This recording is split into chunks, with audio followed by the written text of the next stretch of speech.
भारत का प्रोजेक्ट 75 आई undersea warfare में एक बड़ी छलांग है। इस प्रोजेक्ट के जरिए भारतीय नौसेना अब स्ट्रेटेजिक समुद्री मार्गों पर लगातार गुप्त निगरानी कर सकती है, जिससे क्षेत्र में भारत की सुरक्षा प्रदाता की भूमिका और मजबूत होगी। प्रोजेक्ट 75 आई की सबसे बड़ी खासियत इसके सबमरीन में एयर इंडिपेंडेंट प्रोपल्शन यानी AIP सिस्टम का इस्तेमाल है। वर्तमान स्कॉर्पियन क्लास सबमरीन की तुलना में AIP वाली सबमरीन पानी के भीतर 2 दिन की बजाय लगभग 3 हफ्ते तक रह सकती है। यह बदलाव हिंद महासागर क्षेत्र में रणनीतिक संतुलन को पूरी तरह बदल सकता है। इससे न केवल डिटरेंस की स्थिति मजबूत होगी, बल्कि भारत अपने जल क्षेत्र से दूर भी प्रभावी शक्ति प्रदर्शन कर सकता है। AIP सिस्टम का काम यह है कि यह सबमरीन को पानी के भीतर ही इलेक्ट्रिसिटी उत्पन्न करने में सक्षम बनाता है, बिना किसी बाहरी ऑक्सीजन के। सामान्य डीजल इलेक्ट्रिक सबमरीन को नियमित रूप से सतह पर आकर बैटरी चार्ज करनी पड़ती है, जिससे उन्हें आसानी से ट्रैक किया जा सकता है। लेकिन AIP के साथ सबमरीन लंबे समय तक पानी के नीचे रह सकती हैं, जिससे उनका पता लगाना मुश्किल हो जाता है। ऑपरेशनल एंड्योरेंस AIP का सबसे बड़ा लाभ है। जहां स्कॉर्पियन क्लास सबमरीन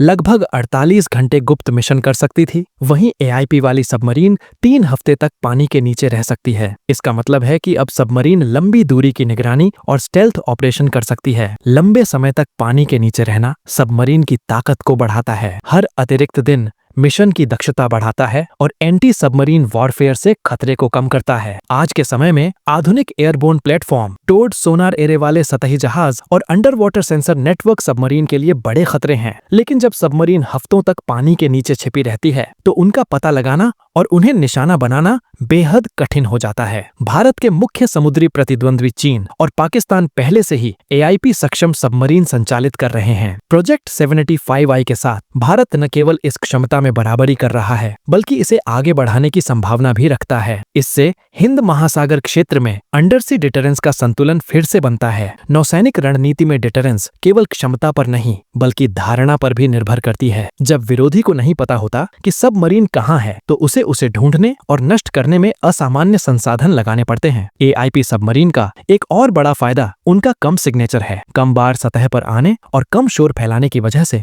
ये सबमरीन और भी गुप्त रहती हैं। यह खास तौर पर इंडियन ओशन रीजन में महत्वपूर्ण है, जहां मलक्का स्ट्रेट या पर्शियन गल्फ जैसे चौक पॉइंट्स का नियंत्रण वैश्विक आर्थिक प्रभाव डाल सकता है। प्रोजेक्ट 75 आई के साथ भारत इन स्ट्रेटेजिक सी लेंस पर लगातार गुप्त निगरानी कर सकता है और क्षेत्र में सुरक्षा प्रदाता की स्थिति मजबूत कर सकता है। सिर्फ सैन्य उपयोगिता ही नहीं, प्रोजेक्ट 75 आई भारतीय उद्योग के लिए भी बड़ा उत्प्रेरक है। इस प्रोजेक्ट में पहली सबमरीन में 45% स्थानीय निर्माण आवश्यक है, जो छठी सबमरीन तक 60% तक बढ़ जाएगी। यह न केवल घरेलू रक्षा उद्योग को मजबूत करता है, बल्कि तकनीकी स्वतंत्रता भी सुनिश्चित करता है। भारत खुद सबमरीन बनाने की विशेषज्ञता विकसित करके वर्षों तक टिकने वाली क्षमताओं में निवेश कर रहा है। इसके अलावा प्रोजेक्ट 75 आई में एडवांस्ड वेपन सिस्टम और सोनार तकनीक का उपयोग भी किया जा रहा है। इसमें टॉर्पीडो और स्ट्राइक मिसाइल के लिए अंडर वाटर लॉन्चिंग सिस्टम है। इससे सबमरीन दुश्मन तटों और समुद्री मार्गों पर भी प्रभावी तरीके से कार्रवाई कर सकती हैं। इंडियन नेवी के लिए यह एक गेम चेंजर साबित होगा, क्योंकि अब उसे लंबे समय तक